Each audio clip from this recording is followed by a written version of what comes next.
Hi, I'm Erin Pierce. And I'm Britt Eisenberg. We're with the Gettysburg Foundation.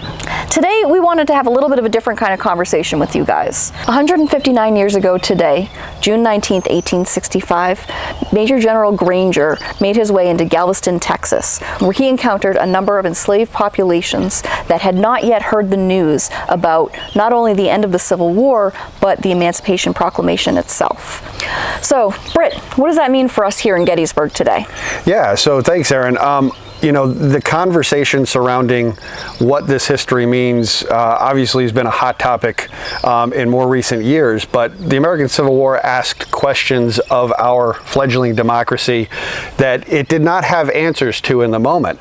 And arguably, we're still trying to find the answers to some of those questions today. But when we try to put this in the proper historical context, if you think about it, the Emancipation Proclamation, issued almost 2 years before, is really a test politically by the Lincoln administration to, number one, undercut the Confederate ability to wage war, but number two, rally a population in the North to this cause of union that previously did not have the rights to do so. Think about the fallout from all this. By the time we get to the Pennsylvania campaign in the summer of 1863, culminating with the Battle of Gettysburg, we have the first black soldiers enlisting in units across the North. And all told, by the time it's done, 180,000 black soldiers will enlist. So another side to this that's important, I think, to mention is the 3-year enlistments of many of the Union soldiers in the field are due to end in 1863. They have the ability to go home or continue to fight for this cause of preservation of the Union, even now knowing that slavery has been put forth as a major issue of the war, as the issue of the war. And it's galvanized by Lincoln when he comes here to Gettysburg in November of 1863 and delivers his Gettysburg Address. This democracy, this country of the people, by the people, for the people, now requires that all humans are free. And so they will fight the last 2 years of this war, black soldiers and white soldiers alike, to preserve the Union and eventually abolish slavery. Now, that story is a little bit more complicated, of course. The 13th Amendment is passed finally in the end of January 1865. But it takes time, number one, to get this news westward, but also to try to get states on board to ratify. And as you can imagine, most of the northern states very quickly will ratify the 13th Amendment.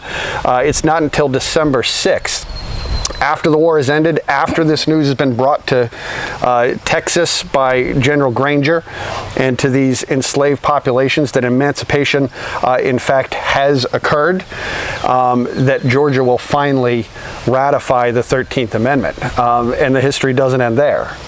As we look to the ratification of the 13th, 14th, 15th Amendment, specifically the 13th, there are 3 states that hold out into the 20th century. It's not until 1995 that Mississippi will finally ratify and certify in 2013 the 13th Amendment. So I don't know if this answers your question exactly, but this speaks to the complication of why we fought this war, what it means to us as a democracy, as a people today in 2024, which is why Juneteenth is such an important day for us to reflect upon those questions and, quite frankly, about what the future looks like, because there are questions that still remain to be answered. Absolutely. It's a work in progress still today. Yeah. And that, I mean, is seen by the fact that Juneteenth only became a federal holiday in 2021. Yeah. 3 years ago. Yep. Well said. More than 100 and almost 50 years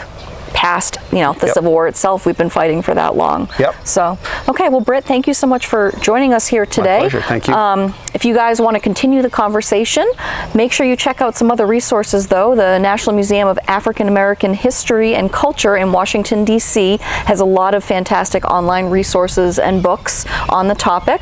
And Britt, you were telling me recently about another more local organization. If you want to experience this history here in Gettysburg, we're very excited that that soon you will hear word of the Black History Trail here in Gettysburg, which will allow you to explore sites that tie into the real reasons of this war and the contentious and lingering aftermath in which you can draw a straight line from this conflict all the way to your experience in 2024.